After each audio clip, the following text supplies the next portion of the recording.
مرحبا، رجعت لكم فيديو جديد. طبعا هذا الفيديو كنت كتير بستناه، إلي تقريبا 3 شهور. ماما من خلف الكواليس دايما إلي 3 شهور بستنى إني أعملكم هذا الفيديو، لأني وعدتكم فيه إني أعملكم ردة فعلي على الحلويات الجزائرية.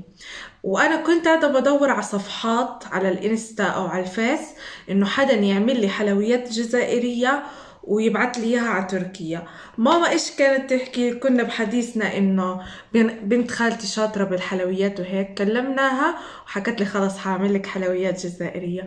بدي بهذا الفيديو اشكرها هيك، بس خص نص هذا الفيديو اني اشكرهم: خاله رابح، خالته ناديه، بنت خالتي ليديا، ولاد خالتي رشيدة. يا الله قديش بحبكم عن جد، شكرا إلكم. انتوا عن جد مش ولاد خالتي او بنات خالتي، لا انتوا عن جد اهلي، ويعني انتوا اخوتي عن جد. الله صح ما بعت لي اخوة، بس عن جد انتوا اخوتي.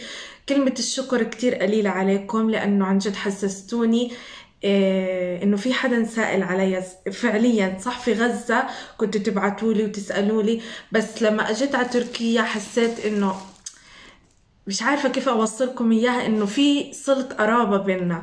يعني من زمان مش شايفاكم، إنه بهاي الهدايا حسستوني إنه إنتوا هلأ معاي، إنتوا جنبي. فبالذات خاله رابح كتير بعزه احترمه. إن شاء الله بيوم من الأيام إنه أنزل على الجزائر وخص نص إلكم الزيارة، وإني أشوفكم ونعمل فيديوهات سوا، لأنه إنتوا أساسا وعدتوني إنه نعمل فيديوهات سوا. وهلأ حفتح معكم الهدية اللي هي موجود فيها حلويات الجزائر، وإن شاء الله بالفيديو الجاي حتشوفوا ردة فعلي على الحلويات الجزائرية. وحترككم صفحة ليديا بنت خالتي عشان أي شخص موجود بالجزائر أو من غير الجزائر إنه تقدروا تطلبوا حلويات جزائرية من عندها وتبعت لكم إياها وين ما كنتوا. وبدي إياكم كمان تبعتوا لها إنه أنتوا من طرفي، من فداء بنت خالتها. حطوا لايك لهذا الفيديو. هلا حفتح معكم الهدية مع بعض. وين المقص؟ انا الصراحه مش حابه اخربها، لانه في طوابع من الجزائر ومكتوب عليهم الجزائر. كتير مبسوطه الصراحه. راح شعور يعني شويه وادمع، لانه عن جد كتير نفسي اروح الجزائر، كتير بحب هاي الطوابع بالذات تاعت الجزائر. إلها هيك مش عارفه، رجعوني لأيام زمان، لزاني 80 لزاني 90، لما كنا نبعث البراوات بالتام والرسائل تاعتكم البريد. والله العظيم والله يعني كلمة شكر ما بتوفي حقكم عن جد عن جد. والصراحة يعني لسه امبارح والله بالليل بحكي لماما يا رب تجيني هيك، يعني أي إشي يفرحني، خبر يفرحني أو هدية تفرحني. والله من كتر الضغوطات اللي عايشينها جد. الحمد لله. هلا بدي ارتاح معكم الهدية. الصراحة كتير مبسوطة. اصبر بديش اخربها انا. طب بسم الله. بسم الله الرحمن الرحيم.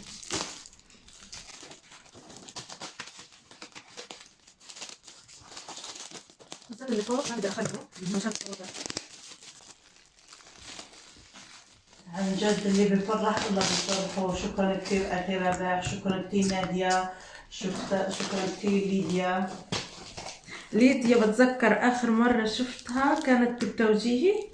نو جو كخوا كانت في إعدادي طلعنا لثلاثة، يعني إلا مدة طويلة مثلنا. بس والله انتوا في القلب عن جد. إن شاء الله حنشوفهم إن شاء الله إن شاء الله.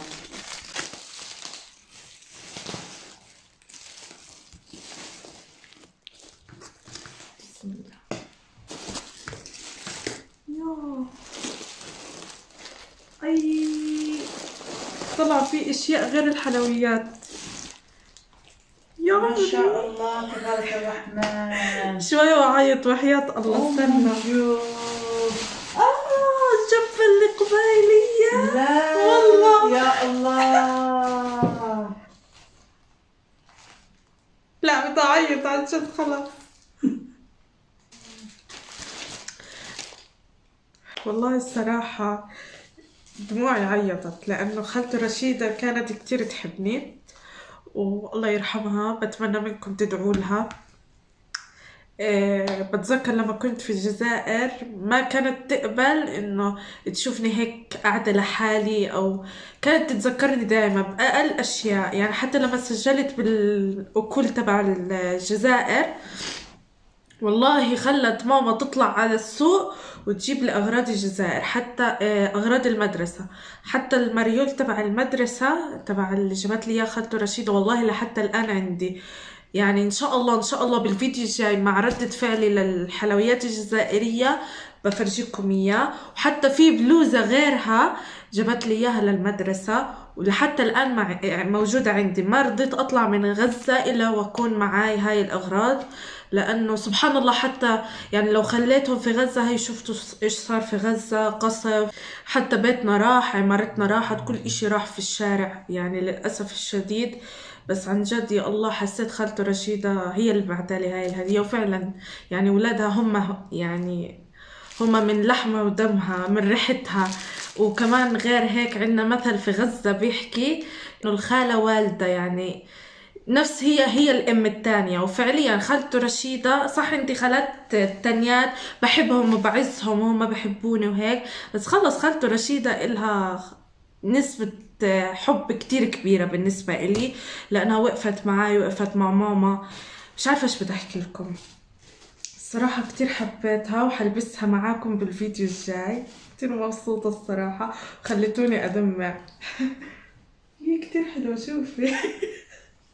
حلويات ححط لكم اياها بصحون وتشوفوها بالفيديو الجاي. بتمنى تحطوا هذا للفيديو لايكات كتير، وتدعوا لخالته رشيدة بالرحمة، وتدعوا كمان لأولادها انه كمان تشكروهم انهم فرحوني. عن جد اي حدا بفرح انسان باي اشي بسيط عن جد الله بيرزقه من حيث لا يحتسب. وفعليا الواحد بفرح اي انسان بشغلة بسيطة.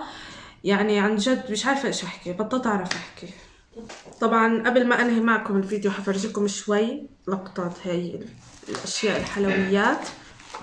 وفي هاي اصبروا، هنا المكروت، يا مكروت اللوز، اصبروا بدي احط لكم اياه في صحن وتشوفوه بالفيديو الجاي. هنا منيح اللي حطالي اياهم بالعلب هذول.